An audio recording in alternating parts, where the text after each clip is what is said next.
Okay मालिक। सो मेरे ख्याल से खाना वाना बराबर हुआ रहेगा। ऑलमोस्ट आप लोग से भी बोल रहा हूँ, मतलब आप खा पी के अगर ये लेक्चर देख रहे हो या इसके पहले का लेक्चर देखा है तो अभी सो ही जाओगे, कंफर्म है। तो मत देखो, कल देख लेना, फालतू में टाइम पास मत करना, क्योंकि ऑलरेडी आप एग्जॉस्टेड हो चुके होंगे 185 186। ओके, ये लोग अभी ऐसे इनकी शक्ल से मालूम पड़ रहा है कि ये लग गई है, लेकिन क्या ऑप्शन नहीं है इधर। लेकिन तुम्हारे पास ऑप्शन है, तो ध्यान रहिए, सावधान रहिए, सावधान, सतर्क रहिए। और कल मिलते हैं ये लेक्चर कल देखोगे तो। लेकिन अगर अभी देख रहे हो तो खत्म कर दो फटाफट, दिमाग खोड़ी का ज़्यादा नहीं है। नेवरदलेस मैं 186 185 और 186 अपन ने खत्म किया। 186 में एक पेनल्टी वाला सेक्शन था जिसके अंदर मेरे ख्याल से आपको पेनल्टी दी हुई है 1 लाख से 5 लाख की पेनल्टी है आपको। जो भी कंपनी है जो डिफॉल्ट करेगी 186 का वायलेशन करेगी, ओके, कंपनी के लिए 1 लाख टू 5 लाख की पेनल्टी है, ये कॉन्सेप्ट है। और जो ऑफिसर इन डिफॉल्ट है उसके लिए मेरे ख्याल से 25,000 से 1 लाख है, 25,000 से 1 लाख है। और मैं पेनल्टी का क्या करूंगा, पहले पेनल्टी की शीट ही एक अलग से बना दूंगा बाद में लास्ट में। तो जो जो सेक्शन है उसकी पेनल्टी की शीट अपन एक बना लेंगे जिसमें पेनल्टीज याद रखना। अब तुमको टाइम डालना है वो पेनल्टीज याद रखने में या नहीं रखने में, वो तुम्हारा कॉल रहेगा, उस पर मैं डिस्कस नहीं करूंगा। लेकिन मैं यूजुअली बोलता हूँ कि कंफ्यूजिंग होता है तो ज़्यादा टाइम मत डालना, फटाफट क्लोज करके कर लेना। तो ये जैसे ये शीट बना के रखी है मैंने, वैसे ही शीट अपन पेनल्टी का लिए मैं लास्ट में बना दूंगा। तो लास्ट का एक पेनल्टी का पूरा शीट रहेगा जिसको आप रीड कर लेना। तो जिसमें मतलब कंपैरेटिव पेनल्टीज, जिसके से अपने को समझ में आ जाएगा हाँ भाई ये सेक्शन की, ये सेक्शन की, ठीक है मालिक। तो उसके ऊपर अपन ये रखेंगे, तो इसमें ज़्यादा पेनल्टी पे नहीं रखेंगे। हाँ, एक point I missed out with respect to this point 186 में एक सबसे इंपॉर्टेंट पॉइंट ये भी आता है, अगर लिस्टेड कंपनी में ओके जो general meeting special resolution pass किया जाता है, ओके मेरे को बताओ एसआर पास कब करना होता है 186 में? Only if the limit is exhausted. कौन सी लिमिट? 60 और 100, ये क्लियर है? ओके, लिस्टेड कंपनी में अगर ऐसा हो रहा है और एसआर पास करना होता है तो इसमें सिर्फ पोस्टल बैलेट अलाउड है। मतलब there is no show of hands और something mechanism, there is only postal ballot. Okay, SR listed company में, तो लिस्टेड कंपनी में अगर हो रहा होगा और अपन लिमिट्स के आगे जा रहे हैं तो आपको पोस्टल बैलेट करना होगा। और यूजुअली ये सब फाइनेंशियल स्टेटमेंट में लिखा जाता है, कितना अमाउंट लोन गया हुआ, क्या लिखा, क्या गया हुआ, ये सब कुछ डिटेल्स फाइनेंशियल स्टेटमेंट में रहते हैं, लोन के डिटेल। ओके, और यहाँ पर आपको मैं ये भी बता दूं, जब लोन दिया जाता है तो ये वाला जो एग्जाम्पल मैंने आपके लिए लिया था, इफ रिमेंबर, कि अपन 3 लोन लेने वाले हैं, अगर आपको याद है ये एग्जाम्पल के लिए किधर गया रे ये, हाँ ये 3 लोन लेने वाले हैं। अगर आपको ये समझ में आ रहा है, ये 3 लोन याद आया, पिछला एग्जाम्पल ब्रेक के पहले अपन ने डिस्कस किया था। ये एग्जाम्पल में एक राइट इशू था, एक होल्डिंग टू ये था और एक लोन था। एज्यूम करते हैं ये right issue holding to wholly owned ऐसा कुछ नहीं था, और ये लोन ही थे, ये नॉर्मल लोन थे। नॉर्मल लोन मतलब अपना रूटीन लोन थे जिसमें अप्रूवल और सब कुछ लगेगा। पर आपको ये याद रखना है, एक साथ में अपन अप्रूवल नहीं लेते। हमेशा जो एसआर पास किया जाता है वो एक साथ में नहीं किया जाएगा इन तीनों के लिए। एग्जांपल ये सपोज ये तीनों के लिए एसआर लगता है, एज्यूम करते हैं 1 करोड़ 2 करोड़ 3 करोड़ के लिए एसआर लगने वाला रहेगा। तो ये तीनों एसआर एक साथ में नहीं लिया जाता कि 3 चाहिए। याद होगा डायरेक्टर में भी अपन ने किया था कि वोटेड इंडिविजुअली, सेम कॉन्सेप्ट। इसमें सेपरेट एसआर लगेगा, सेपरेट अप्रूवल लगेंगे। ये तीनों के लिए एसआर एक नहीं रहेगा, ये समझ में आया? तो ये हमेशा लिस्टेड कंपनी में कैसे होगा ये मैकेनिज्म? Postal ballot. ओके, यानी show of hands and other things will not work in listed company, ये वाला कॉन्सेप्ट आप करेगा। तो मेरे ख्याल से 186 पक्का क्लियर है। बस 186 में नॉन एप्लीकेबिलिटी को रटने की कोशिश कर लेना। कौन सी है मैं एक बार रिपीट कर लेता हूं। बैंकिंग है, इंश्योरेंस है, हाउसिंग है, हाउसिंग इलेक्ट्रिसिटी कहां से है? Banking, insurance, housing, industry, infrastructure, investment, और उसके बाद है आपके राइट इश्यूज। ये पॉइंट आपको ध्यान रखना है, ये नॉन एप्लीकेबिलिटी। और रूल में क्या रहेगा? रूल में एक ही रहेगा, गवर्नमेंट कंपनी जो कि लिस्टेड नहीं है और उस केस में वो अप्रूवल ले चुकी है, किससे? मिनिस्ट्री से। ये कॉन्सेप्ट आपके लिए रहेगा रूल्स के थ्रू। बाकी अदर देन दैट, और एक एनबीएफसी मैं भूल गया, एनबीएफसी वाला पॉइंट भी था। तो ये वाला सेक्शन है जहां पर ये सेक्शन आपको एप्लीकेबल नहीं होगा। मैंने आपको याद है एक बताया था स्टार्टिंग के लेक्चर में, मतलब इसके पहले लेक्चर में, कि 186(1) मैं डिस्कस नहीं कर रहा हूं, ना नोट्स में लिखा होगा। आपको मेन बुक कोई भी रिफर करोगे या मॉड्यूल रिफर करोगे थोड़ा सा जिक्र दिया हुआ है। तो वहां पर 186(1) में क्या लिखा हुआ है? 186(1) में है ना एक रेस्ट्रिक्शन, ये 186(2) से चालू है सबसेक्शन। तो यहाँ पर सबसेक्शन याद मत रखो, ये बहुत सारे सबसेक्शन है तो इसलिए मैं याद रखने में नहीं कहा। 184 में 185 में याद रखने बोला मैंने, क्यों बोला? क्योंकि आसान था, इजी है, याद रह सकता है। यहाँ पर इतना टाइम वेस्ट मत करो, बहुत सारे अप्रूवल्स है, बहुत सारे प्रोसीजर है। 1 में क्या था? इसमें 186(1) में जो अपने नोट्स में भी नहीं है और अपने कंटेंट में भी याद रखने की जरूरत नहीं है, बस इन्होंने इतना बोला है कि कितना भी रहा, अगर कोई होल्डिंग है और होल्डिंग की उसकी सब्सिडरी है और सब्सिडरी की भी वापस सब्सिडरी होती है, अगर आपको मालूम है तो अगर मैं होल्डिंग हूं, मेरी एक सब्सिडरी है और वही सब्सिडरी किसी की सब्सिडरी और उसकी भी सब्सिडरी होगी, यानी वो भी होल्डिंग बन जाती है किसी और के लिए। तो ये 2 लेयर तक ही हो सकता है, 2 लेयर से ज्यादा नहीं होना चाहिए। There is a restriction on layers. Sir इसका मतलब क्या हुआ? इसका मतलब जस्ट एक ओफू के लिए बता देता हूं, ओनली फॉर अंडरस्टैंडिंग के लिए। ओके, और ये मिटा दूंगा वैसे भी। होल्डिंग लिमिटेड है, होल्डिंग लिमिटेड की सब्सिडरी एक लिमिटेड है। ओके, अब सब्सिडरी लिमिटेड की भी और एक सब्सिडरी है जो एक्स लिमिटेड है, समझा? यानी एक्स लिमिटेड के लिए होल्डिंग कौन है? एस, और एस के लिए होल्डिंग कौन है? एच। ये तीन कैटेगरी, यानी एक होल्डिंग के नीचे दो चलेगी, बस ये कॉन्सेप्ट है। दो लेवल ही आपको, दो लेयर ही चलेंगे सब्सिडी के, यानी अब वाई की सब्सिडी, एक्स की सब्सिडी कोई हो नहीं सकती, अगर होगी तो उसको आउट करना पड़ेगा, ठीक है। और इससे एक्सेप्शन क्या होता है? अगर बाहर की कंट्री में अगर आपकी कोई सब्सिडी है, यानी एक्स, ये तो समझ में आ गया जो स्क्रीन पे लिखा हुआ है। अगर एक्स लिमिटेड की कोई सब्सिडी है जो फॉरेन कंपनी होगी, फॉरेन कंपनी मतलब बाहर की कोई कंपनी है, बाहर रजिस्टर्ड है, बाहर है, और बाहर की कंट्री में ये वैलिड है, मतलब दो से ज्यादा और लेयर क्रिएट करना वैलिड है, तो चल जाएगा। बाकी अपने इंडिया में कितने लेयर हो सकते हैं? सिर्फ दो लेयर। दो लेयर मतलब समझ में आया, यानी मेरी सब्सिडी और उसकी और सब्सिडी, बस। हाँ, पर ये इसका इंटरप्रिटेशन ऐसा नहीं होना चाहिए कि मेरी एक ही सब्सिडी होगी, मेरी 10 सब्सिडी हो सकती है, मेरी 10 सब्सिडी हो सकती है। सब्सिडी का आगे का subsidy, that is called layer, investment layer. नहीं तो क्या होगा, ये फॉर्ज कंपनी बनने के चांसेस ज्यादा होते हैं। मेरी एक सब्सिडी बनी, उसकी एक सब्सिडी बनी, उसकी एक सब्सिडी बनी, उसकी एक सब्सिडी बनी, मैंने क्या किया, मैंने अल्टीमेटली मेरा पैसा लास्ट कंपनी में इन्वेस्ट किया, यही हो रहा है ना। तो ये ना हो, ये मैकेनिज्म ना हो, इसके लिए कंट्रोल मैकेनिज्म 186(1) का है कि आपके खाली दो लेयर ऑफ इन्वेस्टमेंट होने चाहिए, दो लेयर से ज्यादा नहीं होने चाहिए। तो अपने टेक्स्ट बुक में नहीं लिखा हुआ है, मैं आपको पहले ही बता दिया, ये नोट्स में आपको मिलेगा नहीं। रीजन सिंपल है, क्योंकि ये रिक्वायर्ड नहीं है, तो इसलिए मैंने हटाया, और मैंने कॉन्सेप्ट भी ज्यादा इसमें डिस्कस नहीं किया। रीजन सिंपल है, क्योंकि इसका पॉइंट ये सिर्फ अपने सेक्शन एप्लीकेबल है, इसलिए अपन ने पढ़ा है, ठीक है मालिक। तो डन करें, ओके। अब चालू करते हैं अपन 188। ओके सर, 187 किधर गया? 187 एक सेक्शन ऐसा है जहां पर आपके जो इन्वेस्टमेंट हुए वो आपके नाम पे नहीं है, तो आप खुद रीड कर सकते हो, उसमें ज्यादा टाइम पास नहीं करूंगा मैं, वो अपन जब नोट्स जाएंगे तब करेंगे। नोट्स में जब पढ़ेंगे अपन, मालूम है एक लेक्चर नोट्स का होता है, उसमें अपन डिस्कस कर लेंगे, लेकिन बस मैं अभी के ब्रीफ में बताता हूं। ओके, इस कंपनी को एंश्योर करना है कि उसके सारे इन्वेस्टमेंट कंपनी के नाम पे हो, कंपनी के सारे इन्वेस्टमेंट किसके नाम पे हो? कंपनी के नाम पे। एग्जांपल, अगर मैंने शेयर लिए तो किसके नाम पे होंगे चाहिए? मेरे नाम पे होने चाहिए। अगर कंपनी ने शेयर में इन्वेस्ट किया तो किसके नाम से होना चाहिए? कंपनी के नाम से। लेकिन ऐसे केसेस होते हैं जहां पर कंपनी के नाम से इन्वेस्टमेंट ना होकर किसी और के नाम से इन्वेस्टमेंट होता है। सर एग्जांपल कैसे हो सकता है? एग्जांपल सिंपल सा एग्जांपल है। ओके देखिए, अगर मैंने कोई डिविडेंड दिया हो, मेरे को कोई डिविडेंड मिला है कंपनी का, मेरा कोई इन्वेस्टमेंट है और इन्वेस्टमेंट की वजह से मेरे को डिविडेंड मिला है, तो डिविडेंड जमा करने के लिए मैं बैंक में देता हूं, तो वो चेक बैंक के नाम से आता है, बैंकर्स के नाम से आता है, तो बैंकर की वजह से वो चेक डिपॉजिट होता है। दूसरा, मेरे को इन्वेस्टमेंट बेचना है, मेरा एक 10,000 का इन्वेस्टमेंट है, लेकिन 10 करोड़ का इन्वेस्टमेंट है, लेकिन आपको लगता है 10 करोड़ का आदमी आज के आज ही कोई मिल जाएगा और बेस्ट रेट देगा? नहीं, तो मैं 10 करोड़ का इन्वेस्टमेंट ओके मैं बैंकर के नाम पे कर देता हूं। सर उसका कारण क्या है? बैंकर यूजुअली क्या करता है, ओके इजी ट्रांसफर के लिए होता है ये, तो बैंकर क्या करेगा, बैंकर जब ट्रांसफर करना होगा तो बैंकर खुद कर देगा और पैसा मुझे दे देगा, ये भी ऑप्शन चलेगा, कोई प्रॉब्लम नहीं है। 187 बोलता है कि आपके कोई इन्वेस्टमेंट है जो आपके नाम पे नहीं है, वो कौन से हो सकते हैं। एक है, जैसे आपको डिविडेंड का चेक मिला, वो बैंक के नाम पे हो सकता है, आपके नाम पे ना होकर बैंक के नाम में और आपके अकाउंट में चला जाएगा। दूसरा, आपको कोई सिक्योरिटी बेचनी है और वो इजी ट्रांसफर करने के लिए आपने बैंक को दे दी, और जो अमाउंट मिलेगा, तो क्योंकि देखो एक दिन में आपको अमाउंट नहीं मिलेगा सिक्योरिटी बेच नहीं रही, तो कहीं ना कहीं आपको ध्यान में रखना होगा, तो इसीलिए आपने दे दी उसको, और जिस दिन बेस्ट रेट मिलेगा उस दिन वो क्लोज होगा, तो ट्रांसफर होने में आसानी होगी, मतलब नहीं तो उस दिन ही ट्रांसफर करना, 3 जन को ट्रांसफर करना, ये अलग होगा, तो इसीलिए वो बैंकर डायरेक्टली ट्रांसफर करेगा और पैसा आ जाएगा।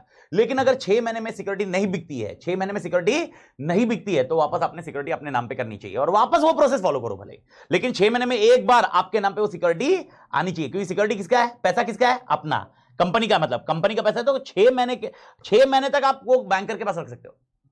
काय के लिए रख रहे हैं बैंकर के पास? ट्रांसफर करने के लिए।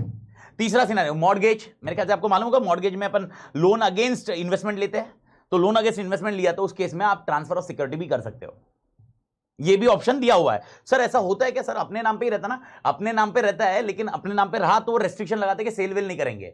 लेकिन एक समझो ना, इमेजिन करो एक ऐसा टाइम आया जब मार्केट एकदम बूम पे था और वापस डाउन होने वाला है, डोंट यू थिंक उस दिन बेचना बहुत आसान रहेगा?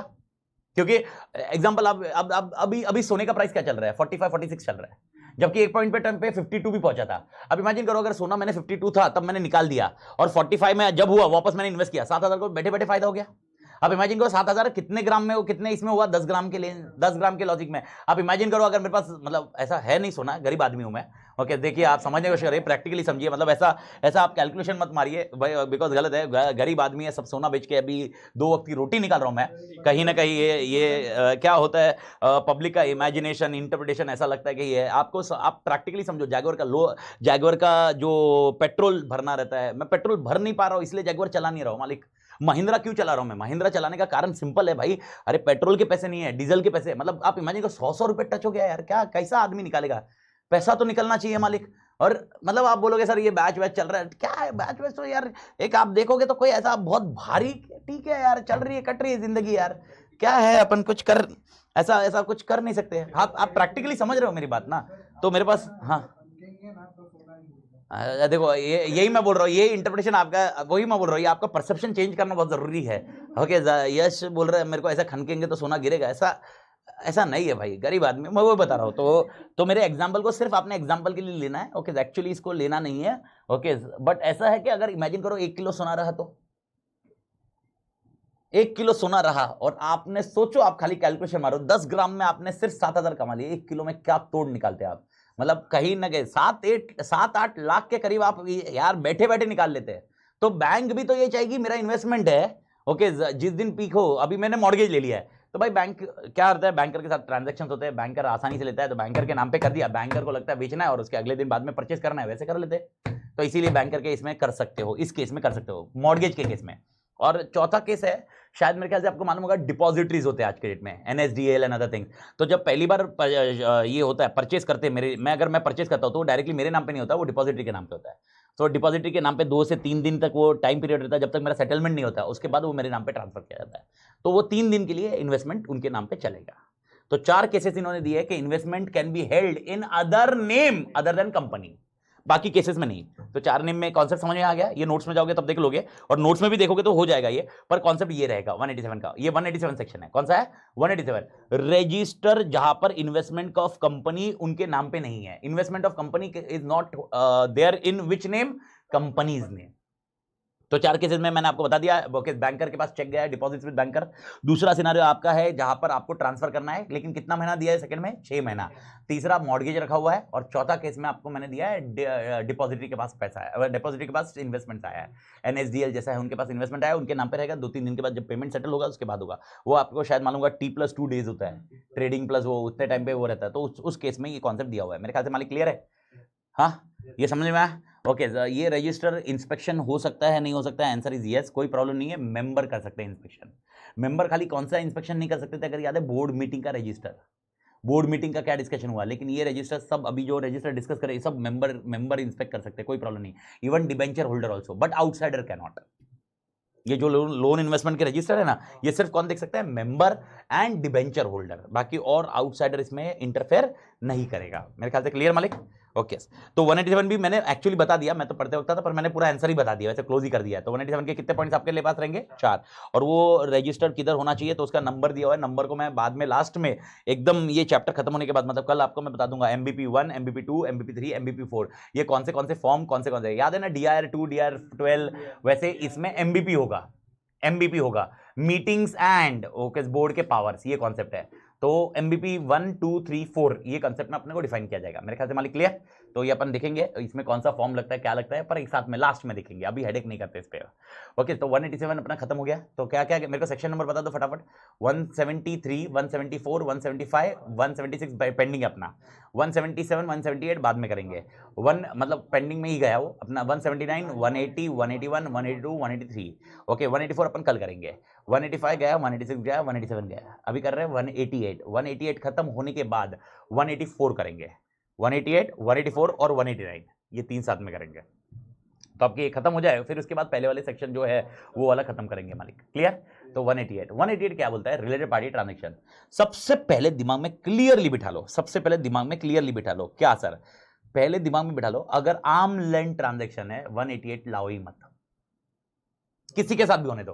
अगर आर्म लेंथ ट्रांजैक्शन है 188 पिक्चर में लाओ हुई मत, अगर आर्म लेंथ ट्रांजैक्शन है 188 लाओ ही मत। समझ में आ रहा है मैं क्या बोल रहा हूं, अगर आर्म लेंथ ट्रांजैक्शन है तो 188 लाओ ही मत, यानी वो रिलेटेड पार्टी के साथ हो या किसी और के साथ हो। एग्जांपल मैंने बोला 10,000 की फीस है, मैं तुमसे चार्ज करूं या मेरे साले से चार्ज करूं, कोई प्रॉब्लम आएगा क्या, नहीं। ओके मेरा साला कब एज्यूम किया जाएगा मेरा साला है, जब वो अमाउंट 10,000 के नीचे होगी।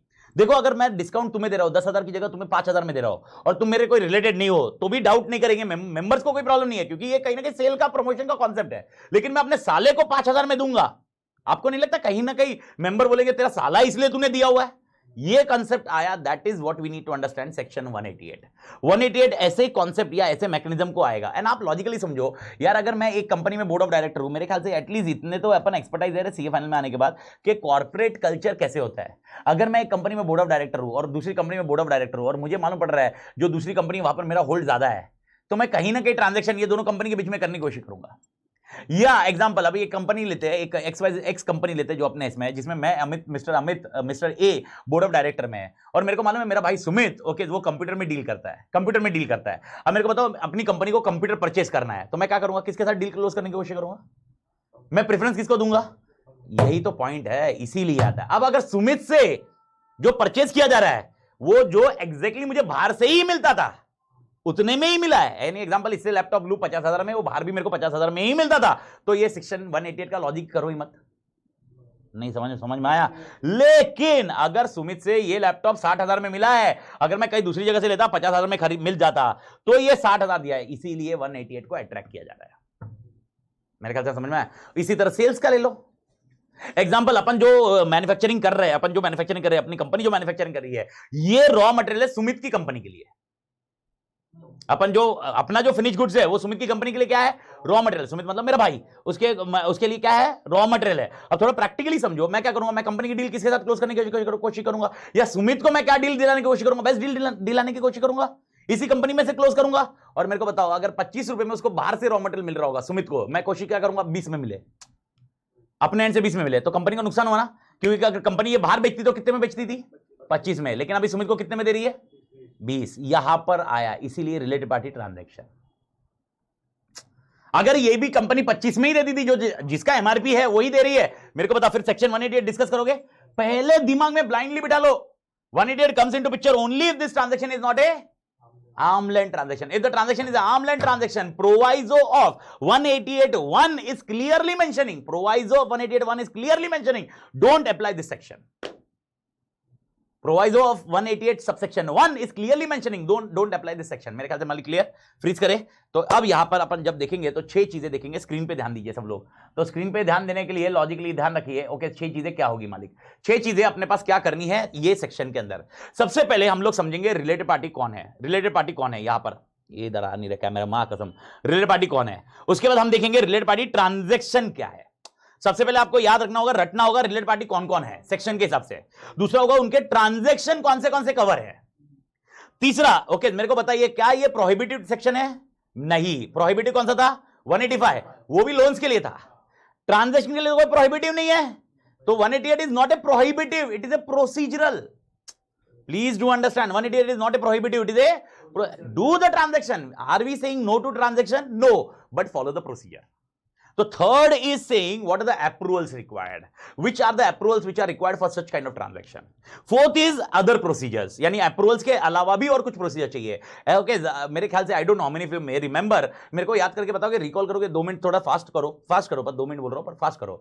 Content of notice of board meeting, content 188 and 203 अगर याद है केएमपी का, तो 188, और मैंने उस टाइम पे समझाया था कि कंटेंट ऑफ नोटिस कोई सेक्शन नहीं बता रहा है, लेकिन 188 में लिखा होगा कि नोटिस में वो लिखा होना चाहिए। यहां पर अदर प्रोसीजर में हम लोग देखेंगे कि नोटिस में क्या क्या होना चाहिए। समझ में आया। अप्रूवल्स किसके चाहिए, बोर्ड के चाहिए या मेंबर के चाहिए, क्या है अपन देखेंगे, क्या चाहिए वो समझेंगे किसमें, अप्रूवल्स में।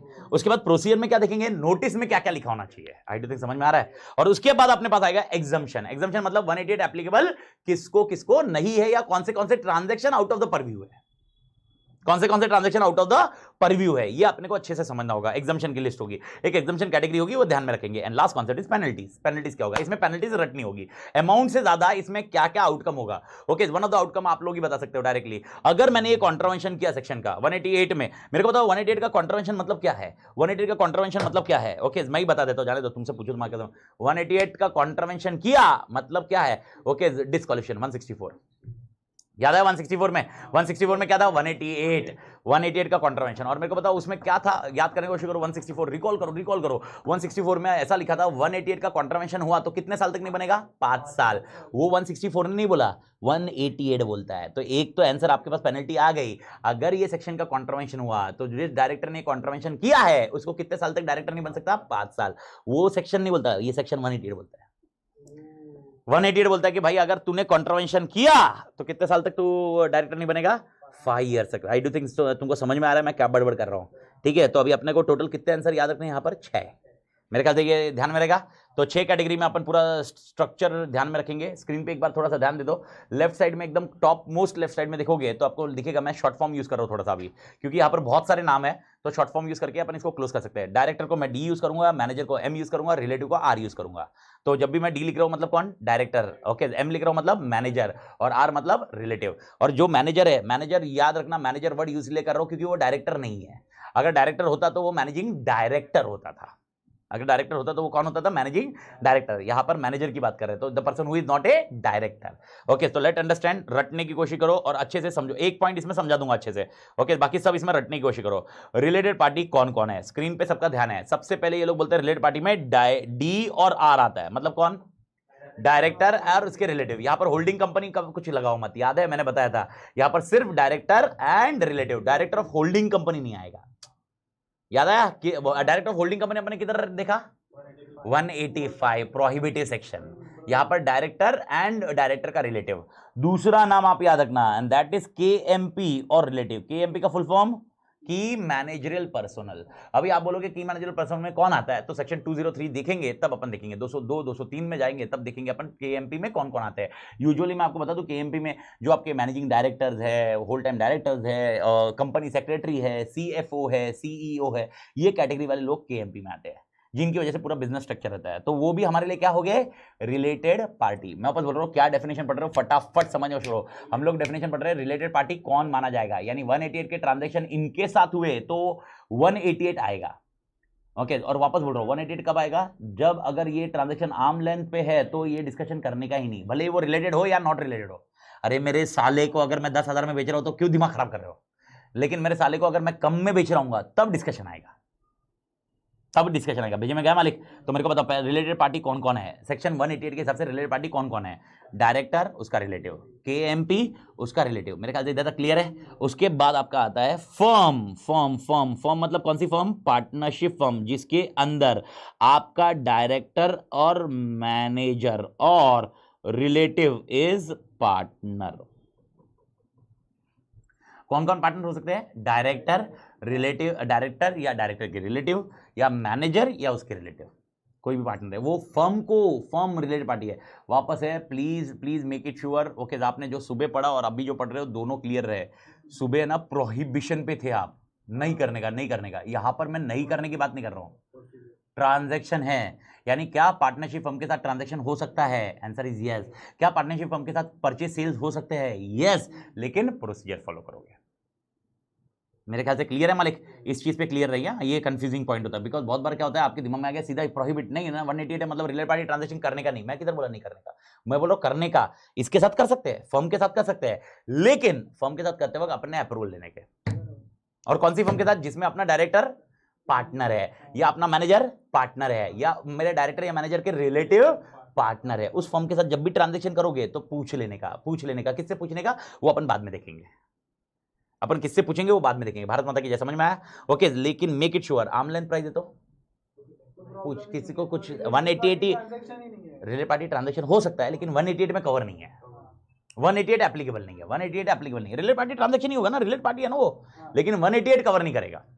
समझ में आया, 188 गवर्न नहीं करेगा उसको। मेरे ख्याल से ये झेप गया पॉइंट इधर तक का, ठीक है, ओके। इसके बाद अगली दो कंपनी याद रखो, एक तो देखो क्या क्या गया, पहले खुद आदमी गए, फिर दूसरा आदमी गया, तीसरा फर्म गया, चौथा प्राइवेट कंपनी, पांचवा पब्लिक कंपनी, ठीक है। तो नेक्स्ट पॉइंट अपन जो फर्म के बाद देखेंगे वो होगा प्राइवेट कंपनी। अब प्राइवेट कंपनी में क्या है, याद रखना, डीएमआर। डीएमआर का full form director manager relative, okay. और वो प्राइवेट कंपनी में या तो मेंबर है या डायरेक्टर है।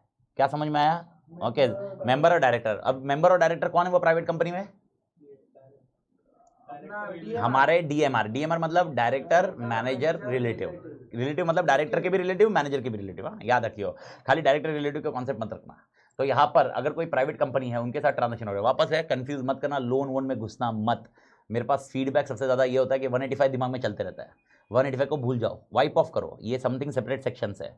तो 188 क्या बोलता है, ओके, तुम्हारा डी आर, उसके बाद है एम के एम पी और आर, उसके बाद है फर्म, उसके बाद है प्राइवेट कंपनी, उसके बाद आता है विच कंपनी बेटा, पब्लिक कंपनी। और पब्लिक कंपनी को इन्होंने क्या बोला है, अगर आपका देख लो, हाँ एकदम अच्छे से देखो, डायरेक्टर मैनेजर, डायरेक्टर और मैनेजर उधर डायरेक्टर है, क्या बोला मैंने?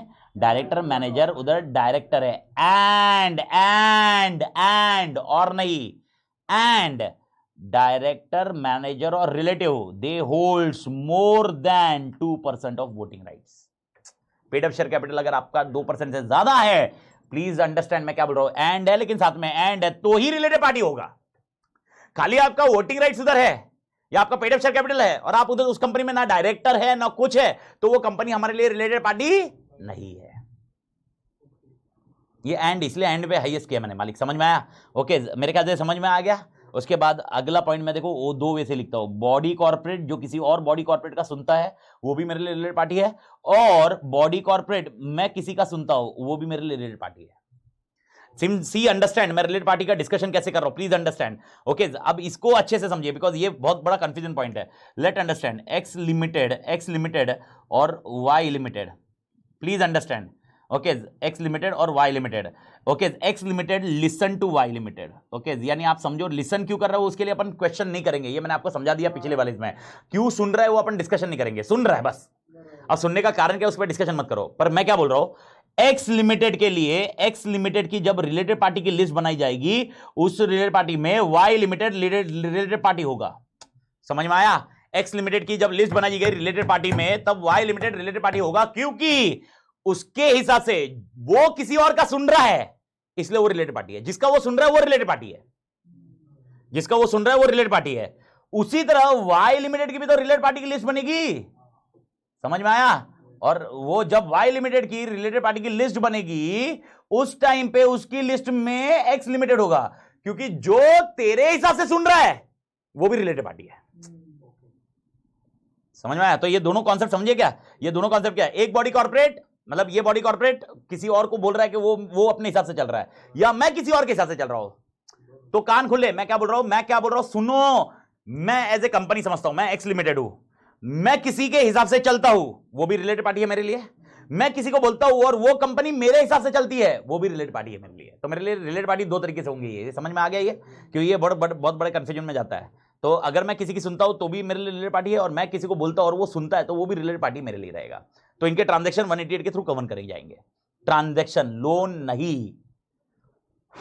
नहीं, लोन रहा तो 185 186। ट्रांजैक्शंस, सर ट्रांजैक्शन कौन से होंगे, वही तो अगला क्वेश्चन रहेगा। रिलेटेड पार्टी ट्रांजैक्शन कौन से है वो बाद में देखेंगे, पहले अपन बात करते हैं रिलेटेड पार्टी क्या है। लिस्ट बन गई आपके दिमाग में? ऑलमोस्ट खत्म हो गई है, खत्म ही हो गई है, मतलब ऑलमोस्ट खत्म हो गई है। मेरे को बताओ लिस्ट का फटाफट बताओ कौन कौन नाम है।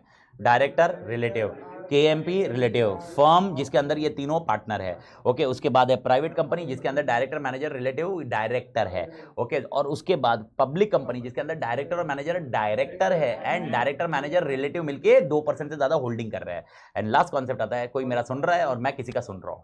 क्लियर? और इसके अलावा इन लोग ने एक कैटेगरी दे दी है जिसके अंदर ये लोग बोलते हैं अगर मेरी कोई होल्डिंग है, मेरी कोई सब्सिडरी है या मेरी कोई एसोसिएट है, वो भी रिलेटेड पार्टी माना जाएगा।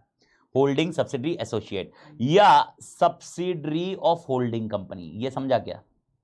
सिस्टर कंसर्न, सिस्टर कंसर्न समझ में आया? सिस्टर कंसर्न समझ में आ रहा है ना? अगर एक्स लिमिटेड है उसकी होल्डिंग कंपनी एच है और एच की होल्डिंग कंपनी वाई भी है, सब्सिडरी वाई भी है, तो वाई और x become a related party because हम दोनों की कॉमन होल्डिंग एच है।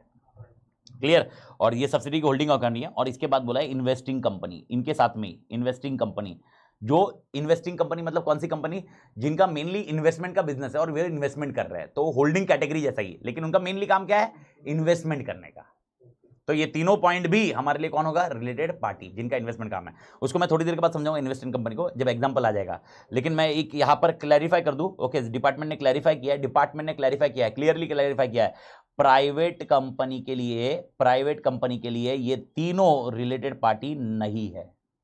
प्राइवेट कंपनी के लिए ये तीनों रिलेटेड पार्टी नहीं है, प्राइवेट कंपनी के लिए तीनों रिलेटेड पार्टी नहीं है। तो सर इसका मतलब क्या हुआ? इसका मतलब ये हुआ अगर प्राइवेट कंपनी ओके अपनी होल्डिंग कंपनी के साथ ट्रांजैक्शन कर रहा है, कान खुले, प्राइवेट कंपनी अपनी होल्डिंग कंपनी के साथ ट्रांजैक्शन कर रहा है, तो वो सेक्शन 188 में नहीं गवर्न करेगा, even if it is not at arm length transaction.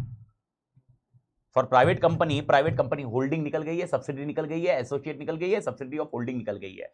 Even if the holding company of private company is public company, even if private company की जो होल्डिंग कौन है? पब्लिक कंपनी है, फिर भी उनके साथ के ट्रांजैक्शन सेक्शन 188 गवर्न नहीं करेंगे। क्लियर मालिक? ओके, इसको एक एग्जांपल वाइज ये खत्म कर दूं, इसके एग्जांपल में भी क्लोज कर दूं। लास्ट एग्जांपल है एक्स लिमिटेड है और एच, इसको एक्स लिमिटेड करते हैं। ओके, और इसका वाई प्राइवेट लिमिटेड करते हैं। ओके, वाई प्राइवेट लिमिटेड करते हैं। वाई और एक्स ये होल्डिंग कंपनी है। ओके, और ये कौन सी कंपनी है बेटा? सब्सिडरी। मेरे ख्याल से क्लियर है ये दोनों क्लियर है? ओके, अब यहां पर प्लीज अंडरस्टैंड, ये इनके साथ अगर कोई ट्रांजैक्शन करते हैं, देखो ऑनलाइन ट्रांजैक्शन तो डिस्कस भी मत करो, लेकिन उसके अलावा अगर ये ट्रांजैक्शन करते हैं, किसके साथ करते हैं? होल्डिंग के साथ, यानी Y private limited is doing transaction with X limited. Okay, this is not govern by section 188, यानी you are not required to follow any procedure. ठीक है मालिक, लेकिन प्लीज ध्यान रखना, उल्टा जाइए, उल्टा। अब मेरा क्वेश्चन है, अगर X limited okay Y limited के साथ ट्रांजैक्शन कर रही है, कुछ समझ में आया? तो अभी एक्स लिमिटेड की बुक्स में या एक्स लिमिटेड के हिसाब से क्या ये रिलेटेड पार्टी ट्रांजैक्शन यानी सेक्शन 188 अट्रैक्ट करेगा? यस, क्योंकि वो उसके लिए उसकी जो सब्सिडरी है वो रिलेटेड पार्टी है। कैसे मालूम पड़ा रिलेटेड पार्टी है उसकी सब्सिडरी? लिखा है ना, ये सब्सिडरी होल्डिंग ये सब रिलेटेड पार्टी लिखा है ना नीचे वाला। आपकी जो होल्डिंग होगी, आपकी जो सब्सिडरी होगी, आपकी जो एसोसिएट होगी, वो क्या होगी? रिलेटेड होगी। मेरे ख्याल से क्लियर? ये डेफिनेशन क्यों मायने रख रहा है, समझ में आ रहा है क्या? क्योंकि इनके साथ के ट्रांजैक्शन आपको मॉनिटर करना है। और मेरे को बताइए, ये ट्रांजैक्शन कौन देखेगा, ये ट्रांजैक्शन हो रहा है कि नहीं? एमडी। ये लिस्ट पूरी एमडी के पास होगी, और एमडी जब इनके साथ ट्रांजैक्शन करेगा तब एमडी को ध्यान रखना होगा। अब क्वेश्चन आएगा, सर ये लिस्ट एमडी के पास आएगी कैसे? डायरेक्टर देगा। सर डायरेक्टर कहां से देगा? 184 बाकी अपना 184 में डायरेक्टर यही तो लिस्ट देगा। ऑडिट कमिटी मॉनिटर करता है, अप्रूवल करता है, ये देखता, ये ऑडिट कमिटी तो ना दिखाया। 177 पढ़ रहे क्या अपन? तो ट्रांजैक्शन कौन करेगा? Audit committee. ऑडिट कमिटी कितनी बार मिलनी चाहिए? ट्रांजैक्शन मॉनिटर मतलब क्या? अप्रूवल। मॉनिटर मतलब क्या होता है बेटा? मेरे को एक छोटा सा एग्जांपल देते हैं। मेरे को बता, ऑडिट कमिटी कितनी बार मिलती है अंदाजन तेरे हिसाब से? तेरे को जितना नॉलेज है उतना? 4 बार साल में। ओके, ज्यादा भी हुआ तो 5 बार 6 बार। तेरे को लगता है 6 बार में इतने ट्रांजैक्शन? सालों में कितने ट्रांजैक्शन होते हैं? वो 177 में देखेंगे। देखो, मॉनिटर करना मतलब क्या करना है? अप्रूवल देना, बाकी कुछ नहीं है। ओके, अब यहां पर 188 के हिसाब से अप्रूवल हो रहा है और 177 के हिसाब से, ये मैं बाद में मिक्स करता हूं इन दोनों को, लेकिन लॉजिकली पहले ये समझ लो कि 188 is separate section then audit committee. Audit committee mix ही मत करो इसमें। हाँ, ऑडिट कमिटी का अप्रूवल चाहिए कि नहीं चाहिए वो अपन डिस्कशन करेंगे, इधर करूंगा मैं, लेकिन बाद में। पहले अपन ये देख लेते हैं, ये पॉइंट ध्यान में रख लेना। तो मैं ये समझा रहा हूं कि ये ट्रांजैक्शन करेगा कौन? मेरे को बताओ, डे टू डे ट्रांजैक्शन कौन करता है? एमडी। ओके, अभी एमडी ट्रांजैक्शन करेगा तो उसको ध्यान रखना है कि वो रिलेटेड पार्टी के साथ ट्रांजैक्शन हुए तो 188 फॉलो करना होगा। सर नहीं किया तो देखेंगे अपन, लास्ट में देखेंगे ना, बाद में देखेंगे, बाद में आएगा ना। तो मेरे ख्याल से नाम फटाफट क्लियर कर दो, मेरे को बता दो फटाफट क्या क्या है, फटाफट नाम बता दो। पहला क्या? डायरेक्टर और रिलेटिव, केएमपी और रिलेटिव। ओके, उसके बाद और एक है firm in which director manager और रिलेटिव इज ए पार्टनर। उसके बाद private company in which director manager relative is a director, और director. Public company in which director manager members, क्या डायरेक्टर और member private, director private company में मैंने क्या बोला? मैंने खाली डायरेक्टर बोला, डायरेक्टर और मेंबर, मतलब डायरेक्टर है या तो मेंबर है, दोनों है। प्राइवेट कंपनी में दोनों रहेगा, लेकिन और है वो। प्राइवेट कंपनी में क्या है डिफरेंस? मेनली वो और है, मेंबर और डायरेक्टर। पब्लिक कंपनी में एंड है। तो पब्लिक कंपनी में क्या दिया? अच्छा, मैंने खाली डायरेक्टर ही बोला क्या? डायरेक्टर और मेंबर में भी प्रॉब्लम स्पीड की वजह से। उसके बाद पब्लिक कंपनी जिसके अंदर डायरेक्टर और मैनेजर, वो डायरेक्टर है, एंड डायरेक्टर मैनेजर और रिलेटिव मिलकर 2% से ज्यादा करते हैं। ओके, इसके बाद है ये इसके हिसाब से सुनता है, वो उसके हिसाब से सुनता है। ये खत्म हो गई स्टोरी। एंड लास्ट पॉइंट है होल्डिंग, सब्सिडरी, एसोसिएट, और आगे इन्वेस्टमेंट कंपनी का कॉन्सेप्ट। That's it. ये हो गए related party. Everybody clear? Related party के ये रिलेटेड पार्टी हमको समझ गया सर, ठीक है, हमको समझ गया। Okay, and again I will be going very, I am not saying very slowly, but I am comparatively I am going slowly for related party transaction, because this is very important section two remember. Because इसका procedure आना चाहिए आपको, answer याद अच्छे से रहना चाहिए, और इसको भाई इसके लगाना मत, क्योंकि 180, देखो मैं आपको बता दूं, 185, 186, 188 और 184, ये चार में से आप लिख के ले लो, मार्क कसम स्क्वायर। ओके, यानी अपना सुबह का 2.5 घंटा हुआ, अभी 1-1.5 घंटा ये जाएगा। ओके, कल का 1 घंटा। अगर आपको 4 से 6 मार्क नहीं आया तो नाम बदल देना, कंफर्म। जो गो विथ एनी आइटम, आपको जो आइटम लेना निकाल लो। अरे यही तो चैप्टर 2 है। चैप्टर 2 क्या है भाई? और मैं तो बहुत कम मार्क्स बोले, वो भी अपना नाम बदलना नहीं, इसलिए समझा, थोड़े से मार्क्स ज्यादा, नहीं तो नाम बदलना पड़ जाएगा। लेकिन वो मैं बता रहा हूं आपको, मिनिमम ये बोल रहा हूं, नहीं तो ये अगर देखोगे ना, यही मिलके 10 मार्क आ जाता है। और वो मीटिंग जो पड़ी ना, वो सादी सुदी आंसर, सादा सुदा मीटिंग, या लास्ट वाला ऑडिट कमेटी का, ऑडिट कमेटी तो भूल ही जाओ, आने से रहा, वो आपको ऑडिट में आएगा। मेनली, पर मीटिंग वीटिंग का आंसर है वो एक हाथ क्वेश्चन आता है 4 मार्क के लिए। यही मेन क्रक्स है 10 मार्क का, ये plus powers of board of director 179 180।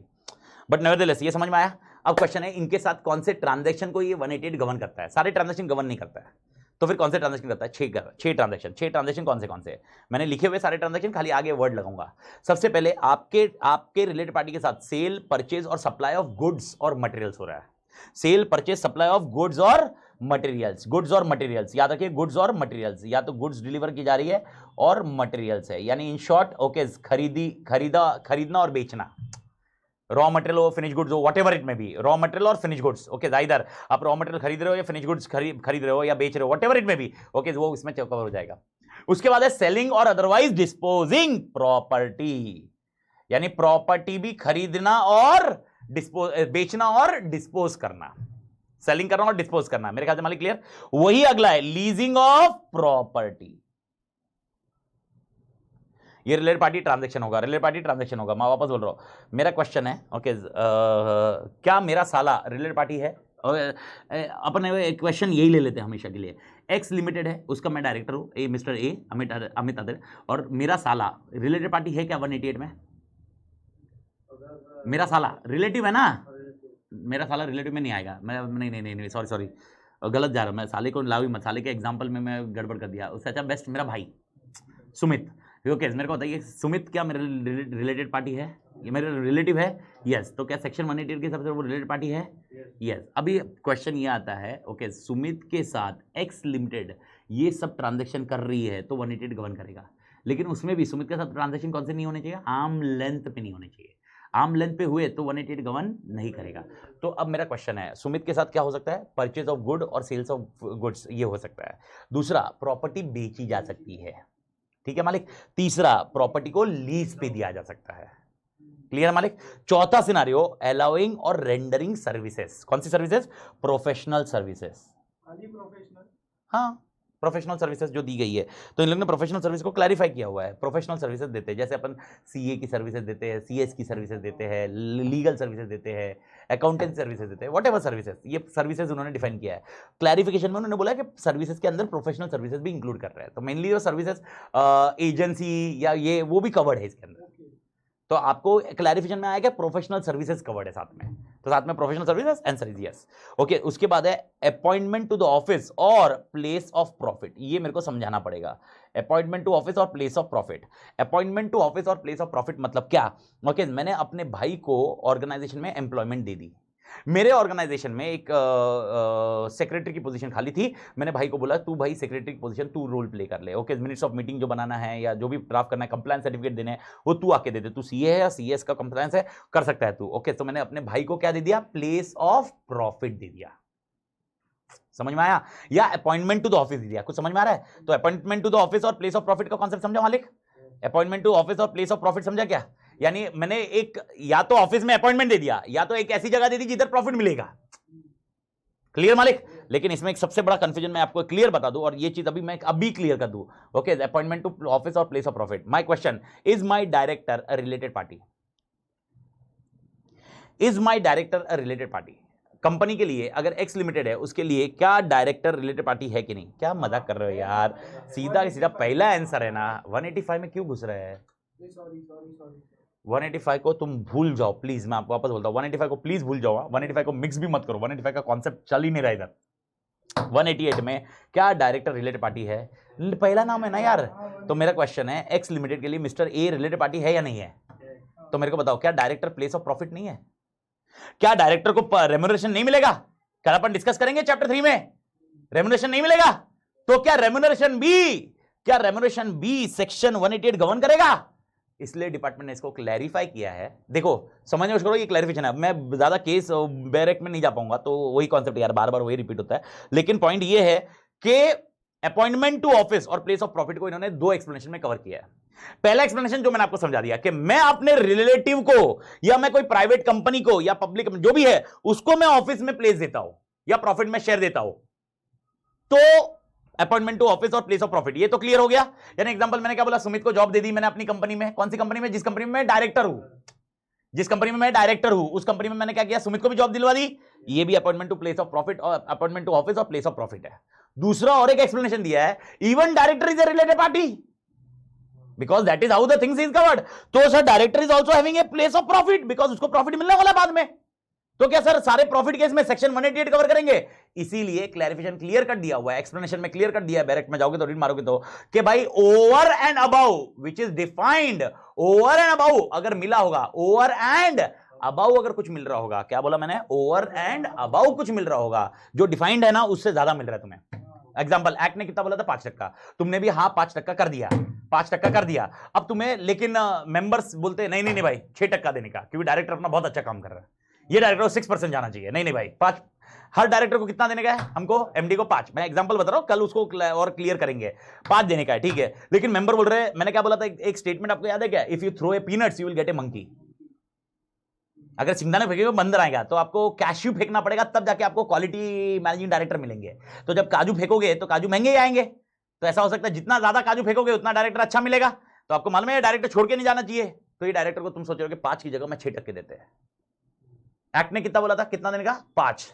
Over and about जो एक्ट ने डिफाइन किया है उसके ऊपर तुम कुछ दे रहे हो तो वो रिलेटेड पार्टी ट्रांजैक्शन होगा।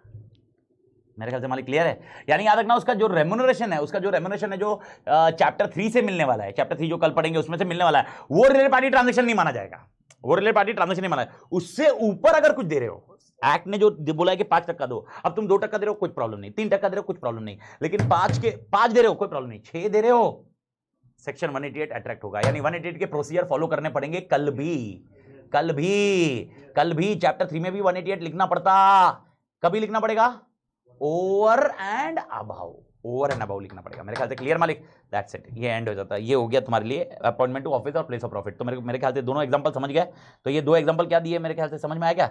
एक अगर मैं आपको इजी वे से लिखने देता हूं, Amit and Sumit, Amit appointed, sir उसमें भी अपन एहसास तो पास करते ही होंगे ना, किसमें, ओवर एंड अबाउ जब होता है।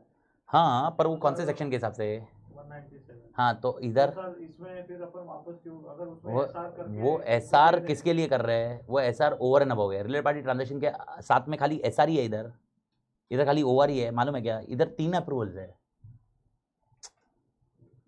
समझ में आया तेरे को? उधर तो एसआर तो तू परसेंटेज के लिए ले रहा है, वो परसेंटेज के लिए हो गया, लेकिन what about audit committee approval, what about board resolution? जब तक बोर्ड रिजोल्यूशन हाँ नहीं बोलेगा तब मेंबर डिसाइड नहीं कर सकते खाली।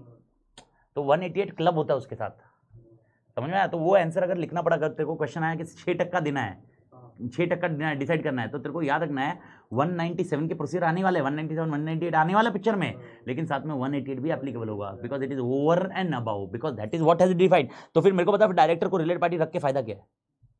फिर डायरेक्टर को रिलेटेड पार्टी क्यों बोला हुआ है? तो director is also having a place of profit. तो एक्सप्लेनेशन दिया है, बैरेक्ट में दिया है कि डायरेक्टर जो पैसा मिलेगा बैरेक्ट में दिया हुआ है, लिखा हुआ है। तो तेरे को वो पॉइंट बता, क्योंकि ये बहुत कंफ्यूजन होता है, बहुत बार सोचते हैं अरे यार सर ऐसे कैसे है। अरे बैरेक्ट में दिया है, एक्सप्लेनेशन दिया है कि डायरेक्टर को जो पैसा मिल रहा है उसके ऊपर उसको अगर कुछ मिल रहा है, that is related party transaction, समझ में आया? और इसमें भी किसने बोला कि भाई जनरल मीटिंग का अप्रूवल चाहिए? इसमें आरपी हो मतलब आरपी तो रहेगा ना, डायरेक्टर है ना रे। अगर ओवर एंड अबाउ लिमिट मिल रहा है, हाँ वो डीम्ड आरपी हो गया। डीम्ड आरपी नहीं है, रिलेटेड पार्टी तो है ही ना। सपोज रिलेटेड पार्टी नहीं है, रिलेटेड पार्टी क्यों नहीं होगा? सपोज नहीं है, एक नॉर्मल, किस नॉर्मल मतलब बता ना एग्जांपल फिर मेरे को। मतलब रिलेटेड पार्टी नहीं है लेकिन उसको ओवर एंड अबाउ दे दे। ओवर एंड अबाउ फिर देंगे ही क्या उसको? अरे मेरे को एग्जांपल तू बोल रहा है सुमित रिलेटेड पार्टी नहीं है, सुमित नहीं है, क्यों सुमित है, पर सुमित को जो दे रहा हो तो स्टार्टिंग 1 रुपए से चालू होगा, वो ओवर एंड अबाउ नहीं होगा ना। इसलिए तो मैंने एग्जांपल 2 तरीके से दी ना बेटा। मेरा बोलना है कि सपोज अभी आपका मतलब कोई दूसरा पर्सन है, मतलब मैं हूं सपोज, हाँ तू रहने दे निखिल, तू है रिलेटेड नहीं, हाँ तो और अगर वो रेम्यूनरेशन ऊपर जाता है, ऊपर क्यों जाएगा? मेरा पहला क्वेश्चन, तेरे को रेम्यूनरेशन क्यों दूंगा? आपको लगा कि नहीं बहुत भारी है, मेरे भाई तो तेरी सैलरी होगी ना, हाँ तेरी सैलरी होगी ना, तेरा रेम्यूनरेशन क्यों होगा? चैप्टर 3 क्यों आएगा तेरे को? Chapter 3 is applicable to directors. 5%, 10%, 11% जो तेरे को अगर याद होगा, कुछ पढ़ा होगा तुमने, वो it is applicable only to directors ना, directors, MD and whole time directors and managers. नहीं समझा? समझ में आया? तो तू जो सोच रहा है कि सर मैं रिलेटेड पार्टी नहीं, उसको ओवर एंड अबाउ दिया, उसको ओवर अबाउ नहीं, 1 रुपए से रिलेटेड पार्टी हो। एग्जाम्पल मैंने दिया ना, अमित अपॉइंटेड सुमित, तो इसको ओवर एंड अबाउ कॉन्सेप्ट ही नहीं है, इसको 1 रुपए से रिलेटेड पार्टी ट्रांजेक्शन है, समझ में आया? ओके ये कॉन्सेप्ट ध्यान रखना है, ये इसमें 1 रुपए से है, इसमें ये 1 रुपए से रिलेटेड पार्टी ट्रांजेक्शन होगा, मेरे ख्याल से क्लियर। ओके और मैं अपॉइंटेड सुमित, ये रिलेटेड पार्टी ट्रांजेक्शन होगा, और अमित इज रिसीविंग, मैं इसलिए इसमें लिख के रख रहा हूं ओवर एंड अबव क्या लिमिट्स ऑफ चैप्टर 3, मेरे ख्याल से समझा, ये समझ में आ गया? ये दो मेरे को समझाने थे मेन। अबे सुमित क्यों रिसीव ओवर एंड अबव होगा? अमित की वजह से सुमित का अपॉइंटमेंट एक्स लिमिटेड में हुआ, तो सुमित को 1 रुपए भी मिल रहा है, वो रिलेटेड पार्टी ट्रांजेक्शन होगा ना। सुमित क्यों रिलेटेड पार्टी है मेरे को बता? Sumit is because relative of Amit, तो उसको ओवर एंड अबव का मैटर किधर होता है? नहीं समझ में आया? ठीक है ठीक है मालिक, ठीक है। X limited okay, X limited में mister A is a director, mister A is a director, is मेरा क्वेश्चन है मिस्टर ए डायरेक्टर, ये सबको समझ में आया? Is mister A related party as per definition of section 188? Yes और no? 100%। तो ये पहला क्लियर करो दिमाग में, ठीक है। अब मिस्टर ए को एज पर सेक्शन 197 एंड 198 हमने सोचा है मिस्टर ए मैनेजिंग डायरेक्टर है, इसलिए हम उसको 4% प्रॉफिट देंगे एज पर सेक्शन 197 198 है, कल पढ़ेंगे अपन वो चैप्टर में, ठीक है। अब मेरा क्वेश्चन है क्या यहाँ पर 188 एप्लीकेबल होगा रिलेटेड पार्टी ट्रांजेक्शन के लिए? 188 तो एप्लीकेबल है ही ना सर, क्योंकि रिलेटेड पार्टी है। रिलेटेड पार्टी है, क्यों रिलेटेड पार्टी है? क्योंकि डेफिनेशन में आ रहा है, तो इसमें तो फिर तो 1-1 रुपए से 188 चालू करना पड़ेगा, और डायरेक्टर फिर होएगा अपन क्या? इसको स्ट्रीमलाइन करने के लिए ओके यहाँ पर 188 में इन लोग ने बोला है कि हम अपॉइंटमेंट टू ऑफिस या प्लेस ऑफ प्रॉफिट में डायरेक्टर लोगों को बोलेंगे जितना तुम्हें मिलना चाहिए था चैप्टर 3 के हिसाब से, उससे ज्यादा मिला तब हम सेक्शन 188 अट्रैक्ट करेंगे, तब तक सेक्शन 188 अट्रैक्ट नहीं करेंगे। ओके समझ में आ रहा है?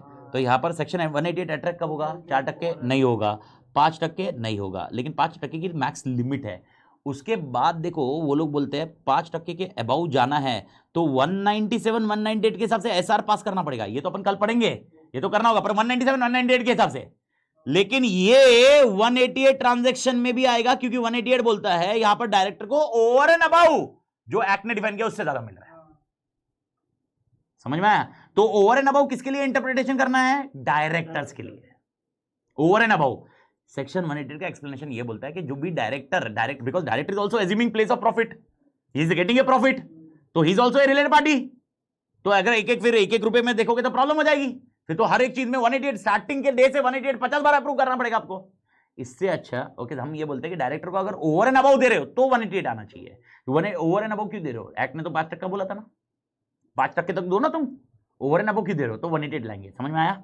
अब यहां पर मैं बोल रहा हूं ओके सुमित आया, सुमित, और सुमित को मैं सैलरी पे अपॉइंट करता हूं, वो डायरेक्टर नहीं है सुमित, ये ध्यान रखो, तो उसको रेम्युनरेशन की बात ही मत करो, प्रॉफिट का परसेंटेज नहीं दूंगा मैं उसको, कमीशन दे सकता हूं सेल्स पे, वो है वो अलग इशू है, पर he is appointed on salary. Okay अब मेरे को बताओ is this related party transaction as per section 188? Yes. अब यहां पर सेक्शन 188 का एक्सप्लेनेशन क्या बोलता है? क्योंकि सुमित है वो भाई है और डायरेक्टर नहीं है, तो इसमें ओवर एंड अबाउ को लगाना मत। बट आप में लगेगा, मेरे में क्यों लगेगा? डायरेक्टर हूं और मेरे को सेक्शन के हिसाब से लिमिट दी हुई है ना, इतना मिलेगा। सुमित को किधर गवर्न करेगा सेक्शन? सुमित तो थर्ड पर्सन है कंपनी के हिसाब से, तो कंपनी गवर्न नहीं कर पाएगा ना सेक्शन गवर्न किसको करेगा? डायरेक्टर्स को। समझ में आया? रिलेटिव ऑफ डायरेक्टर को थोड़ा ना सेक्शन गवर्न करेगा। मेरे ख्याल से ये अभी पूरा क्लियर होना चाहिए ये पॉइंट। ओके तो ये मैं कल अगर बताऊं तो उस टाइम पे वापस दिमाग फोड़ी मत करना, मतलब मैं आपको याद रखना 5% के ऊपर जब भी होगा तो 197 198 के कंप्लायंस लगेंगे ही, और साथ में 188 का भी लगेगा। आंसर एकदम सही रखना, फिर वापस तुम मॉड्यूल में देखोगे बोलेगा सर ऐसे कैसे आया, दोनों कैसे हो गए? अब दोनों समझ में आना चाहिए कैसे हो गए, और मैंने ये क्लियर किया सुमित में नहीं लगेगा, सुमित को 197 एप्लीकेबल ही नहीं है ना, तो सुमित को तो 1 रुपए से रिलेटेड पार्टी ट्रांजेक्शन होगा वो। मेरे ख्याल से क्लियर है मालिक?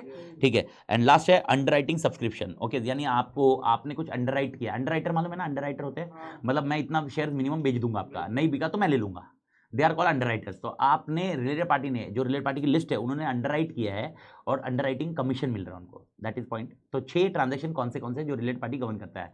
सबसे पहले गुड्स एंड सर्विसेज को सेल करना, परचेस करना, उसके बाद है प्रॉपर्टी को बेचना, तीसरा प्रॉपर्टी को लीज करना, उसके बाद सर्विसेज लेना जिसके अंदर प्रोफेशनल सर्विसेज भी आती है, पांचवा place of profit, place of profit word याद रखेंगे, और छठा पॉइंट है अंडरराइटिंग कमीशन। मेरे ख्याल से मालिक क्लियर है? ओके ठीक है। अब यहाँ पर सबसे इंपॉर्टेंट पॉइंट, मेरे ख्याल से ये दो क्लियर हो गया, सबको क्लियर कर दो पहले, मेरे को पहले रिलेटेड पार्टी क्लियर सबको, रिलेटेड पार्टी ट्रांजैक्शन भी क्लियर, ये ट्रांजैक्शन भी क्लियर है अभी, तो दोनों क्लियर हो गए। ट्रांजैक्शन कितने हैं? 6 ट्रांजैक्शन है, जिसमें से वापस बोल रहा हूं प्लेस ऑफ प्रॉफिट को अच्छे से याद रखना। प्लेस ऑफ प्रॉफिट में अगर मैं मेरे कोई रिलेटेड पार्टी को अपॉइंट कर रहा हूं, जो कोई भी होने दो, XYZ होने दो, ओके, अगर मैं उसको अपॉइंट कर रहा हूं तो उसका 1 रुपए से ट्रांजैक्शन रिलेटेड पार्टी ट्रांजैक्शन होगा। लेकिन अगर मैं मेरी बात करूं, मैं भी डायरेक्टर एज रिलेटेड पार्टी हूं, तो मेरा ट्रांजैक्शन कब गवर्न होगा? Over and above. तो अगर बाई चांस आपको क्लैरिटी लेनी है तो सेक्शन 188 का बैरेक खोलो, बैरेक MCA पे मिल जाता है, MCA जाओ, MCA वेबसाइट पे जाओ, बैरेक मिल जाएगा, 188 खोलो, 188 सबसेक्शन 1 पे जाओ, सबसेक्शन 1 के प्रोवाइजो खत्म करो, प्रोवाइजो 1 2 3 4 प्रोवाइजो है, 4 प्रोवाइजो खत्म होने के बाद आपको एक्सप्लेनेशन 1 एक्सप्लेनेशन 2 मिलेगा। एक्सप्लेनेशन 1 में लिखा हुआ है कि अगर सुमित को अपॉइंट कर रहा हो तो उसको 1 रुपए से ट्रांजैक्शन चालू करना है, और 2 में लिखा हुआ है कि डायरेक्टर्स है तो ओवर एंड अबाउ देखना है। तो एक्सप्लेनेशन आपको मिलेगा वहां पर, तो उन्होंने पूरा एक्सप्लेनेशन दिया है, मतलब बहुत बड़ा एक्सप्लेनेशन है, जिससे वो क्लियर करना चाहते हैं कि उनका इंटरप्रेशन क्या है सेक्शन के लिए। तुम्हारा अपना इंटरप्रेशन मत करना, इसलिए मैं क्लियर कर रहा हूं कि तू तेरा इंटरप्रेशन क्या है मालूम नहीं, सेक्शन का इंटरप्रेशन क्या है, और वो क्लियर कर रहे हैं। वो जहां पर डाउट होता तो अपन डिस्कस कर सकते थे, हाँ भाई एम्बिग्यूटी नहीं 1 रुपया भी अप्रूवल लेने का, लेकिन उन्होंने बता दिया हम क्या चाहते हैं, ओवर एंड अबाउ। फ्रीज करें, ठीक है। अब तीसरी बात आती है अप्रूवल की। सर अप्रूवल कितने चाहिए? आप रट लीजिए, खत्म कर लीजिए। अप्रूवल सबसे पहले चाहिए board resolution in board meeting, board resolution in board meeting, पहले दिमाग में याद रखना, बोर्ड रिजोल्यूशन चाहिए बोर्ड मीटिंग के लिए। ओके, यानी बोर्ड, क्या ये रिजोल्यूशन बाय सर्कुलेशन हो सकता है? क्या रिजोल्यूशन बाय सर्कुलेशन हो सकता है? याद रखना, तो बोर्ड अप्रूवल चाहिए। Okay, passing A resolution at which meeting? Board meeting. यानी कोई भी रिलेटेड पार्टी ट्रांजैक्शन, कान खुले, कोई भी related party transaction resolution by circulation से नहीं होगा, बोर्ड मीटिंग में रिजोल्यूशन पास करो।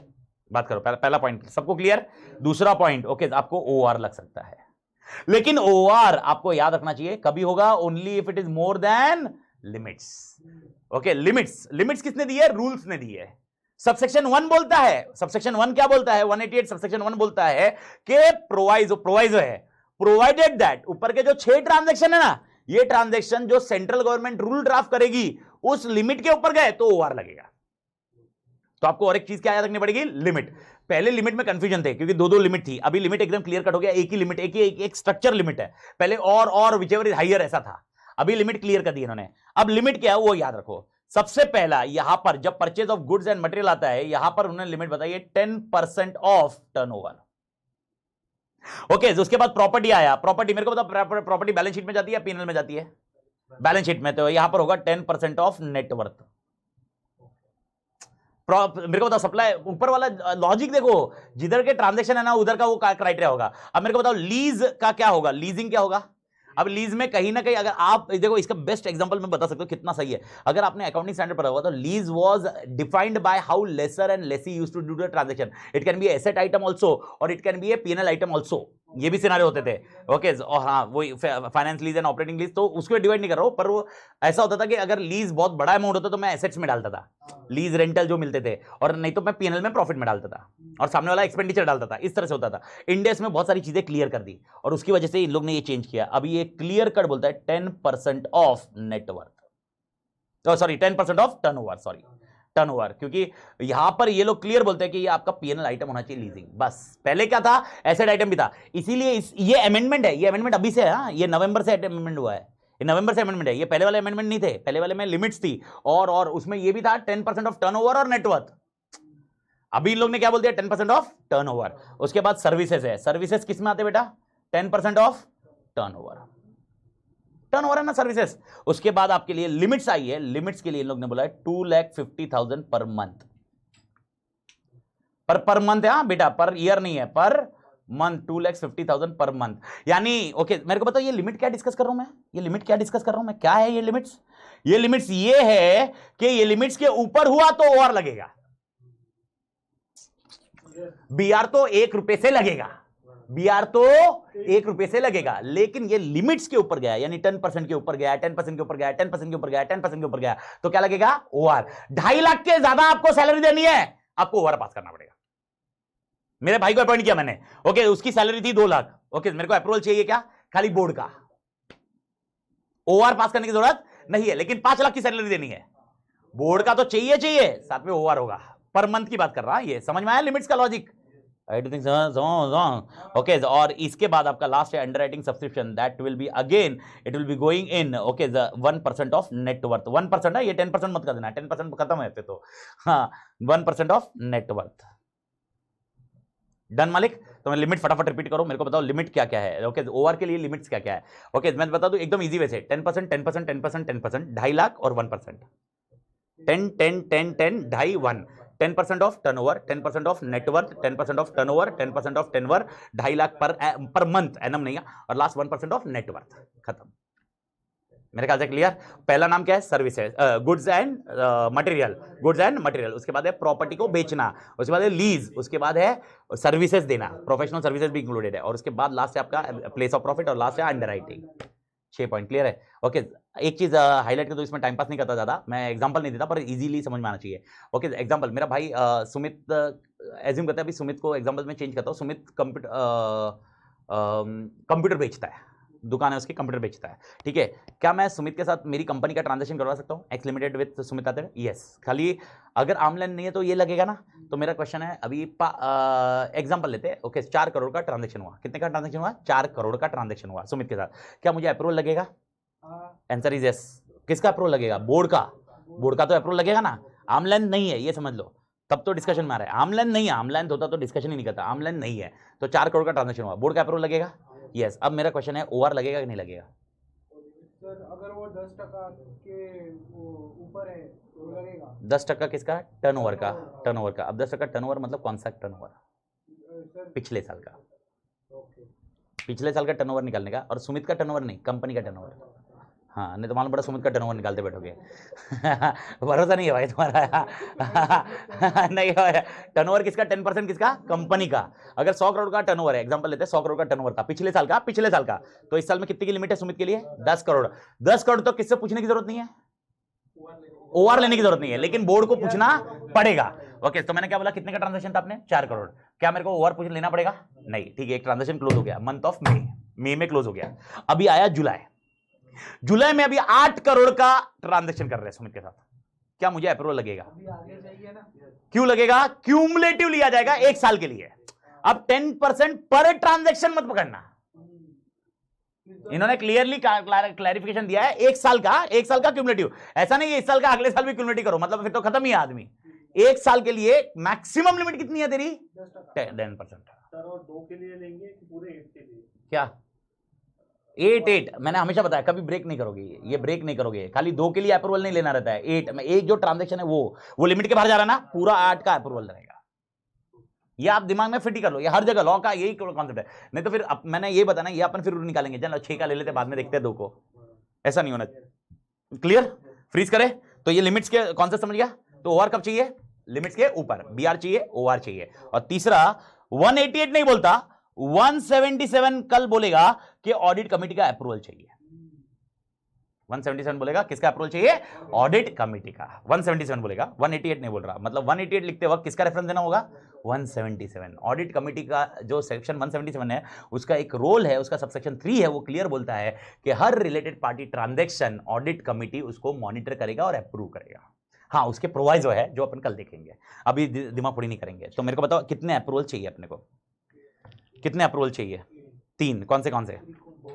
बोर्ड मीटिंग, ओआर, लिमिट्स के ऊपर हुए तो ओआर, और उसके बाद है ऑडिट कमेटी, ऑडिट कमेटी, ठीक है। अब यहां पर एक प्रोवाइजो वापस, ओके, और ऑलमोस्ट ये एक लास्ट सेट है प्रोवाइजो का, तो इसमें थोड़ा सा ध्यान रख लीजिए, आखिरी प्रोवाइजो है, यानी ऑलमोस्ट मैं आज के लेक्चर के लिए आखिरी नहीं बोलूंगा, आज के बचा है एग्जामिनेशन और पेनल्टीज में है डिस्कशन, लेकिन ऐसे तान देने वाला नहीं है, ये तान देने वाला है। आखिरी प्रोवाइजो समझ छोड़ो। व्हाट इफ, मेरे को बताओ, बोर्ड मीटिंग में इंटरेस्टेड डायरेक्टर कैन वोट और not vote? Interested director can vote और नॉट वोट? एक सेकंड सर, वो कंसेशनल वाला रहेगा। तेरी मैं अभी गाली निकल जाएगी कैमरा के इसमें। कंसेशनल कोरम होता है, इंटरेस्टेड डायरेक्टर कैन वोट और कैन नॉट वोट। मेरा क्वेश्चन क्या है बोर्ड मीटिंग में? यस आज पूरी इंडिया जान जाएगा कि अमित सर गाली दे सकते हैं, वैसे सब लोग जानते हैं गाली दे सकते हैं, गाली देते ही होंगे, नहीं गाली नहीं दी है ऐसा तो है नहीं, पर क्या है, सतर्क रहे, सतर्क रहे। अरे झंपे कोरम, मेरा क्वेश्चन क्या है, इंटरेस्टेड डायरेक्टर कैन वोट और कैनॉट वोट, कैनॉट वोट, बस खत्म। प्राइवेट लिमिटेड में नहीं बोल रहा हूं, पब्लिक लिमिटेड में है, प्राइवेट लिमिटेड को एग्जम्पशन है, मालूम है ना, बड़ा ओपन है। कोरम की बात ही नहीं चल रही मेरी, मेरा बोल रहा हूं ये बोर्ड मीटिंग है, 4 बोर्ड मीटिंग है, और मैं बोल रहा हूं मेरे भाई के साथ ट्रांजैक्शन करना है, क्या मैं वोट कर सकता हूं? मैं तो हाई बोलूंगा ना। अरे सर मैं सब इंटरेस्टेड है तो भी, सब इंटरेस्टेड है, गए थे लेने, मेरा क्वेश्चन क्या है, मेरा भाई के साथ, तू सब लोग भाई हो गए मेरे भाई के। अब बोला मत नहीं देशवासी है, तो देशवासी है तो खत्म करो, 188 एप्लीकेबल करो हर रोज। अरे यार मैं क्वेश्चन क्या पूछ रहा हूं, मेरा लॉजिक क्लियर है? ओके एकदम अच्छे से रखते हैं, अभी इसको पॉइंट को अच्छे से रखते हैं। मेरा भाई है, उसके साथ ट्रांजैक्शन करना है, अपनी बोर्ड मीटिंग है, 4 जन है, क्या मैं वोट करूंगा? मैं वोट में क्या बोलूंगा? हाई बोलूंगा।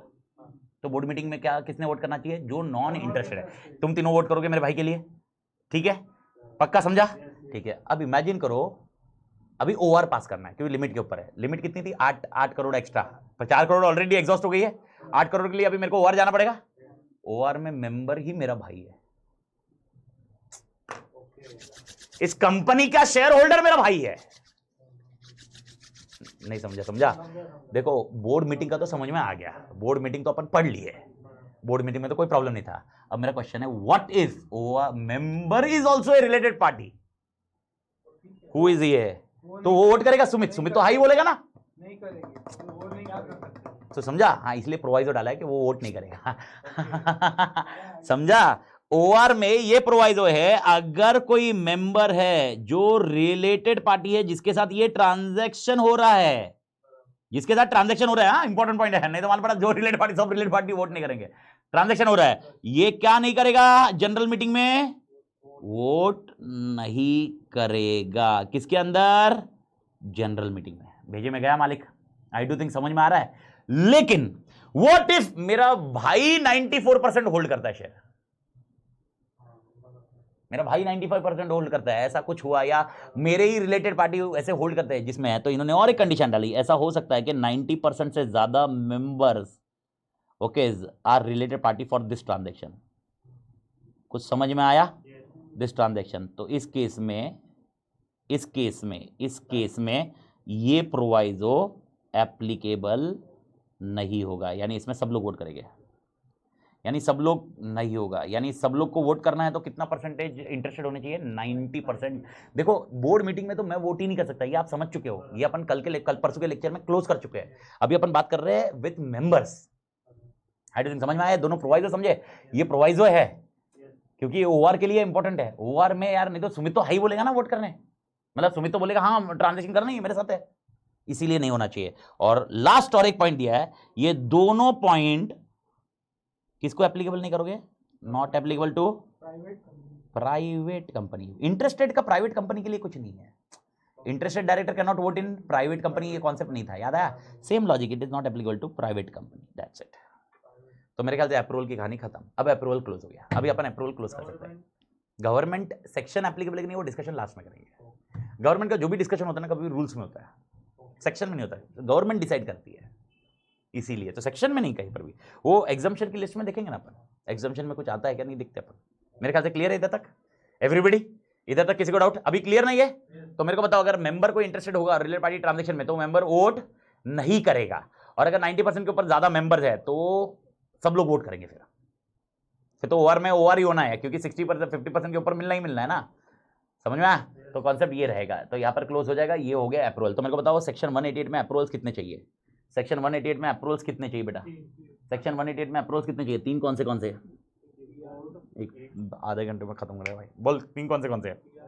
B R, OR, 177 audit committee. मेरे को बताओ ओआर कब चाहिए? लिमिट्स के ऊपर गया, लिमिट्स कितनी है? 6 नंबर बताओ। 10 10 10 10 2.5 और 1, perfect. 10 turnover, 10 network, 10 turnover, 10 turnover और 2.5 और पर मंथ और 1 नेटवर्क। क्लियर? मेरे ख्याल से क्लोज करें अभी, ठीक है। अभी यहाँ पर ये कहानी तो खत्म हो गई।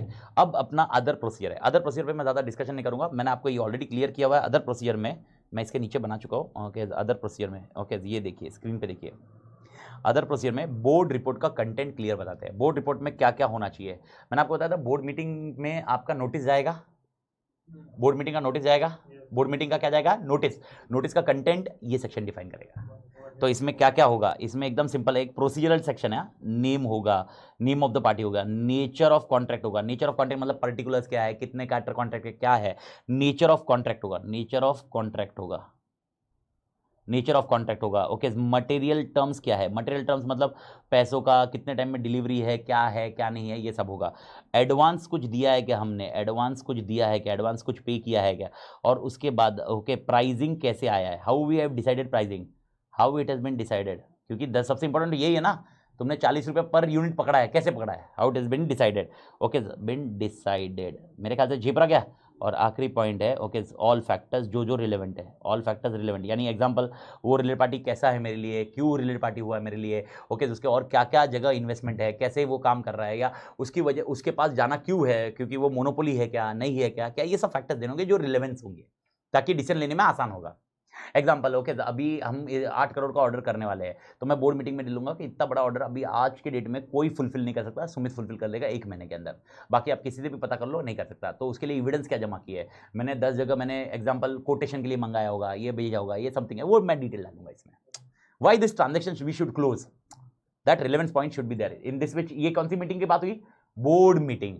जैसे बोर्ड मीटिंग है उसी तरह जनरल मीटिंग रिजोल्यूशन कंटेंट होना चाहिए। ओके ये कौन बताएगा, सेक्शन 188, जिसके अंदर ओके यहां पर क्लियर कट ये लोग बोलते हैं कि भाई रिलेटेड पार्टी का नाम चाहिए, ट्रांजैक्शन चाहिए, ट्रांजैक्शन कौन सा है, वो कैसे, how it is related, how it is related ये चाहिए। Okay nature of relationship, nature of relationship, और इसके साथ कुछ पहले ट्रांजैक्शन हुए क्या। Okay all important information which are required, ये जनरल मीटिंग रेजोल्यूशन कंटेंट है। यानी मेरे को बताओ ये कब एप्लीकेबल होगा, जो ये लिख रहा हूं मैं, ओआर के टाइम, यानी कभी लिमिट इंक्रीज हुई तो। और इसके बाद वाला मैंने ये समझा दिया आपको, मेंबर हुई is a related party in general meeting, okay वो क्या कर नहीं सकता, कैन नॉट वोट, ये तो बोला ना मैंने आपको, कैन नॉट वोट। लेकिन अगर 90% से ज्यादा मेंबर रिलेटेड पार्टी है तो ऑल विल वोट, समझा, ये मैंने ऊपर ही लिख लिया था, समझाते हुए क्लोज कर दिया मेरे ख्याल से। मालिक clear, this is your other procedure. Other procedure में कोई दिक्कत है मालिक, पक्का, एनी डाउट, एक बार फटाफट इसको फ्रेश रिफ्रेश मार लो, मेरे को बताओ कुछ भी डाउट रहा था, क्योंकि एक बार ये क्लोज तो अपनी कहानी क्लोज है अभी, पक्का। अभी यहां पर देखिए सबसे इंपॉर्टेंट एग्जम्पशन, अभी आप मेरे को आंसर बता दीजिए, ये आपसे एक्सपेक्टेड है मेरे को। Okay arm length transaction, arm length transaction exemption, क्या मुझे बोर्ड रिजोल्यूशन, मतलब आर्म लेंथ ट्रांजैक्शन हो रहा है रिलेटेड पार्टी के साथ, क्या मुझे बोर्ड रिजोल्यूशन पास करना जरूरी है, नहीं, हाँ एक सेकंड, घाई मत करो, ये लो 4 आंसर करने हैं अपने को अच्छे से। ओके मेरा क्वेश्चन है, अगर आर्म लेंथ ट्रांजैक्शन हो रहा है क्या बोर्ड रिजोल्यूशन पास करना जरूरी है, याद रखना नहीं, ओआर भी नहीं, बीआर भी नहीं, क्योंकि section 188 is not applicable in itself. मैंने क्या बोला, 188 एप्लीकेबल कब होगा, आर्म लेंथ पे नहीं है, आर्म लेंथ पे नहीं है। अगर आर्म लेंथ पे तो 188 एप्लीकेबल ही नहीं होगा, तो ना बोर्ड रिजोल्यूशन चाहिए ना ऑर्डिनरी रिजोल्यूशन चाहिए। सर लेकिन उसको क्वांटम तो मिल रहा है ना, क्या, मतलब डजंट मैटर, डजंट मैटर, उसको मिल रहा है, डजंट मैटर, कोई फर्क नहीं पड़ता। मेरे को एक चीज बताओ तुम, अगर आर्म लेंथ ट्रांजेक्शन तेरे को क्या दिक्कत है, अरे यार मैं साबुन अगर डिस्ट्रीब्यूटर को बेचता हूँ 6 रुपए पे पर पैकेट पे बेचता हूँ, और ये भी 6 रुपए पर पैकेट पे लेता है, तो क्या दिक्कत है, लेकिन सर उसको टर्नओवर तो मिल गया, तो क्या हो गया उसमें टर्नओवर मिला तो मेरे को बताओ, फिर बोर्ड ऑफ डायरेक्टर इसलिए तो बने ना। अगर ऐसा होता तो इंडिपेंडेंट डायरेक्टर बनाओ मुझे, मैं इंडिपेंडेंट डायरेक्टर क्यों नहीं बनाया, मैं बोर्ड पे क्यों आया। मेरे को एक चीज बता, तू बोर्ड ऑफ डायरेक्टर क्यों बनना चाहता है, रेफरेंस उसके यूज करेंगे। मेरे को पता, कल अपन सीए इंस्टीट्यूट में, अगर अभी जैसे अपन तो है नहीं उसमें रोल, अपन उससे बहुत बाहर है, लेकिन सीए इंस्टीट्यूट में मेंबर, मैं वो कमेटी में बैठना चाहता हूँ और मैं बनना चाहता हूँ डब्ल्यूआईसी का चेयरमैन सेक्रेटरी, क्यों बनना चाहता हूँ, कैसे मेरा बहुत मोटिव है सीए इंस्टीट्यूट को सर्व करने का, पूरी तरह सीए इंस्टीट्यूट को मतलब सर्व करने के लिए तो बहुत सारी चीज़ें है रे, सोसाइटी को सब इससे बड़ा, पर यहाँ कमेटी को चलाना ये सब इज नॉट इजी टास्क, मैं मानता हूँ, मैं इस पर डिबेट नहीं करता, लेकिन what is the main criteria behind it, अपनी छाप छोड़ना चाहता है, और छाप छोड़ के क्या करना चाहता है, रेफरेंसेस का पॉइंट है यार। सीए इंस्टीट्यूट क्या है यार, तू जिधर की बात करेगा उधर है। मेरे को पता गवर्नमेंट पोस्ट में इंटरेस्टेड क्यों है तू, why you interested in government post, तो रेफरेंसेस से क्लोज करेगा ट्रांजैक्शन, सेम यही है ना, बोर्ड पे क्यों जाना चाहता है तू, मेरे को पता एक्स लिमिटेड का कंपनी का डायरेक्टर क्यों बनना चाहता है, तो ट्रांजैक्शन करने के लिए ट्रांजैक्शन हो गया भाई यार, ये अभी मेरे को बता गया मेरा भाई एग्जांपल वो कंप्यूटर वाले ये डील में करता है और मैं हिंदुस्तान यूनिलीवर लिमिटेड में बोर्ड में जाऊंगा तो कहीं पर मैच नहीं होगा, कुछ कर नहीं पाऊंगा। एफएमसीजी मैं चाहूंगा कि कंप्यूटर रिलेटेड इंडस्ट्री है या टेक्नोलॉजी रिलेटेड होगा उसमें बोर्ड पे बनूं ताकि ये इधर हो, या मेरी पार्टनरशिप फॉर्म है सुमित और मेरी पार्टनरशिप फॉर्म ले लो ना, मैं चाहूंगा ना मेरी पार्टनरशिप फॉर्म के साथ धंधा हो। और अगर आमलाइन पे हो रहा है तो तेरे को क्या दिक्कत है, मेरे को बता तो सही। तू बोला उसको टर्नओवर मिल रहा है तो अरे भाई प्रॉब्लम क्या है मेरे को ये तो बता, तू प्रॉब्लम बता मेरे को। तू इधर पैसा देता उधर पैसा देता, तेरे को इसलिए दुख हो रहा है कि तूने मेरे भाई को पैसा दिया, समझा? लोन दिया तो दुख मना 185 में, 188 में दुख मत मना। 188 में अगर आमलाइन ट्रांजैक्शन है तो दुख मनाने की जरूरत नहीं है मेरे ख्याल से, मैं समझा? तो अभी क्लियर? तो 188 में अपने को दोनों अप्रूवल की जरूरत नहीं है अगर कौन सा ट्रांजैक्शन है, आर्म लेंथ। दूसरा अपना भाईचारा, सबसे इंपॉर्टेंट जो हर पिछले ब्रेक के पहले भी देखा, holding to wholly owned subsidiary. याद रखना क्या नहीं चाहिए, ओआर नहीं चाहिए, यानी लिमिट्स। अगर आपको याद होगा ब्रेक के पहले जो अपन ने किया था, इवन 186 में holding to wholly owned subsidiary का लोन निकाला था, लिमिट से निकल गया था। क्या निकाला था? एसआर, लेकिन बीआर चाहिए था। उसी तरह इधर बीआर चाहिए, ओआर निकलता। ओके, तो यानी ये एग्जम्पशन किधर है, ये एग्जम्पशन इधर है, ये लिमिट्स के लिए। ये लिमिट्स आप कैलकुलेट नहीं करोगे किसके लिए, holding to wholly owned subsidiary. अगर holding to wholly owned subsidiary अगर ट्रांजैक्शन हो रहे परचेस सेल के, आपको किसको पूछने की जरूरत नहीं है, मेंबर्स, लेकिन बोर्ड से पूछना पड़ेगा। ये मैं क्लियर, मालिक समझ में आया एवरीबॉडी? ओके, ये पॉइंट ध्यान रखना, ये कॉन्सेप्ट ध्यान रखना। उसके बाद government to government company transaction हो रहा है। क्या हो रहा है? गवर्नमेंट टू गवर्नमेंट कंपनी, और वो रिलेटेड पार्टी है कुछ ना किसी वजह, अरे गवर्नमेंट का स्टेक है, गवर्नमेंट का स्टेक है, कॉमन प्लेयर। तो इस केस में आपको कहीं पर भी क्या करने की जरूरत नहीं है, मेरे को बताइए। बीआर और दोनों के कॉन्सेप्ट की जरूरत नहीं है क्योंकि ये रूल से निकल गया है 188। और उसके बाद government company other than listed approval of ministry, ये तो लास्ट 3 सेक्शन से चली रही है, समझ में आया? ये पॉइंट है, आपका काम खत्म हो गया। यानी एक ही खाली है जिधर ध्यान रख रहे, ये नॉन एग्जम्पशन है, ये तेरे को पूरे कहानी खत्म हो गई अपने एग्जम्पशन की। मेरे ख्याल से मालिक क्लियर? डन। तो रिलेटेड पार्टी का देखो, प्रोसीजर में क्या लिखना है, प्रोसीजर में याद रखना, प्रोसीजर का कॉन्सेप्ट याद रखना, कंटेंट क्या होगा, क्या होगा, content of notice of BM and GM. Clear है? एग्जम्पशन, ओके, 4 नाम याद रखने आपको, कौन से 4 नाम याद रखना। कौन से एग्जम्पशन है? पहला है arm's length transaction, holding to wholly owned subsidiary, उसके बाद गवर्नमेंट टू गवर्नमेंट, एंड और एक है गवर्नमेंट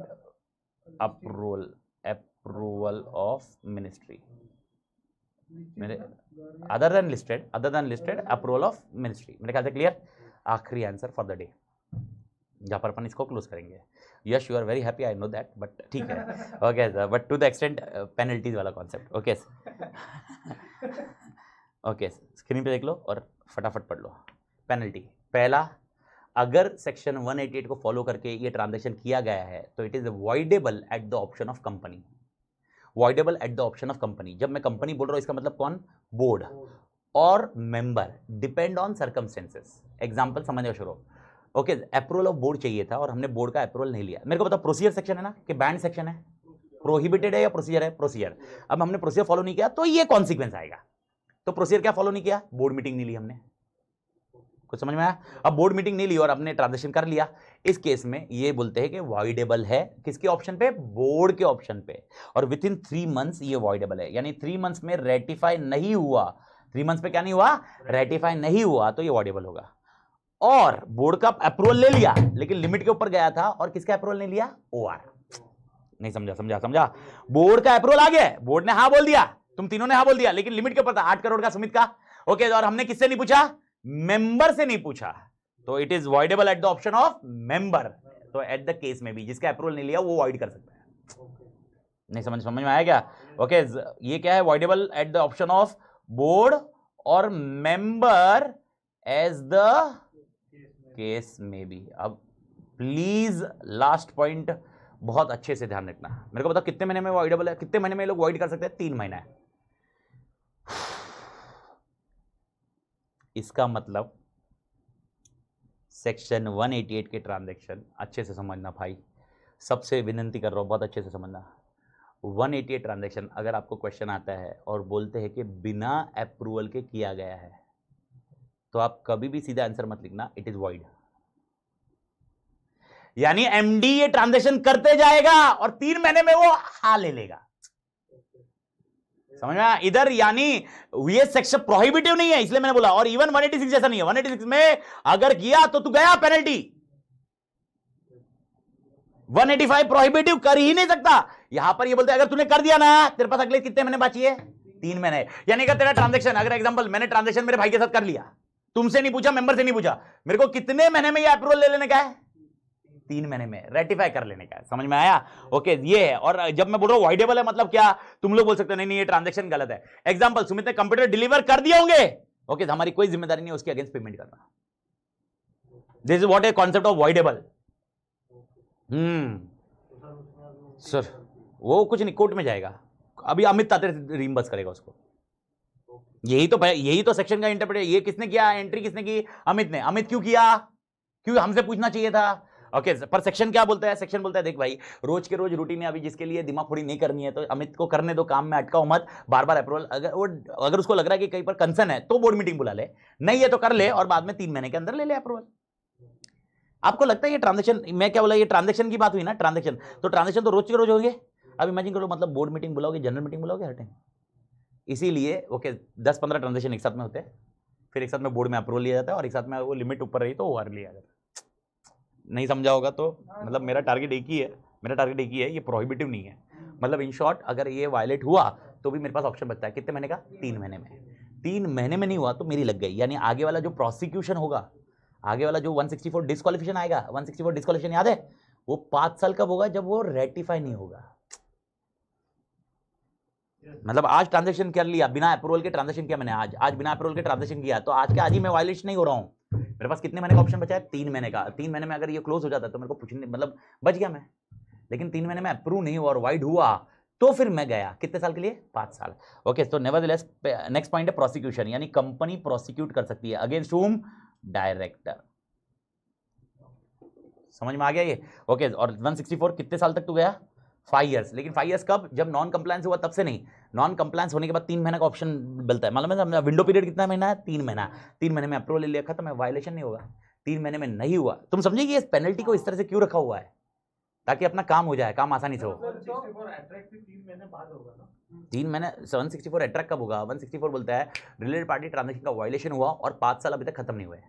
स्टेटमेंट देख, रिलेटेड पार्टी का वायलेशन हुआ और 5 साल अट्रैक्ट नहीं हुए। अब मेरे को बता 188 ने क्या बोला? वायलेशन कब होगा? 3 महीने के बाद। अगर अप्रूवल लेके किया तो पूछो ही मत, अप्रूवल लेके तो वायलेशन है ही नहीं। अप्रूवल नहीं लिया तो भी तुम्हारे पास कितने महीने बचते हैं? 3 महीने। और 3 महीने तक अप्रूवल, अगर 3 महीने में तुमने वॉइड कर दिया, गया फिर मैं। समझा? 3 महीने में वॉइड कर दिया, उसके बाद 5 साल गिनेंगे? हाँ, उसके बाद ही 5 साल, उसके बाद ही 5 साल। नॉन कंप्लायंस कब वजह हो रहा है? मेरे पास तो 3 महीना दिया ना, एक्ट नहीं दिया ना यार पावर।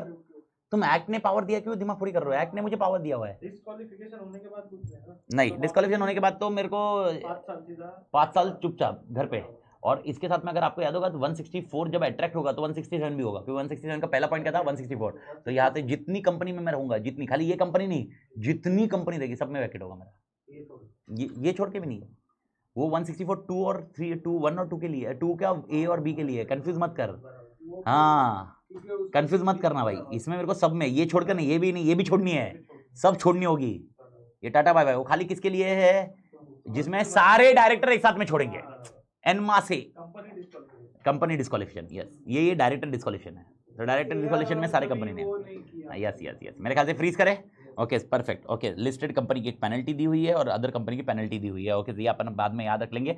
पर 25,000 से लेकर 5 लाख तक है, और मतलब दोनों के लिए, लिस्टेड कंपनी और अदर कंपनी का कॉन्सेप्ट भी है। ओके, 25,000 से 5 लाख का कॉन्सेप्ट दिया हुआ है इन लोग ने, लेकिन ये चीज़ें मॉडिफाइड हुई है न्यू बेयर एक्ट में, लेकिन अभी तक वो नोटिफाई नहीं हुआ है। अभी सीधा पेनल्टी इसकी मैं बता रहा हूँ। अगले केस में लिस्टेड कंपनी में वायलेशन हुआ है, 25 लाख की पेनल्टी है।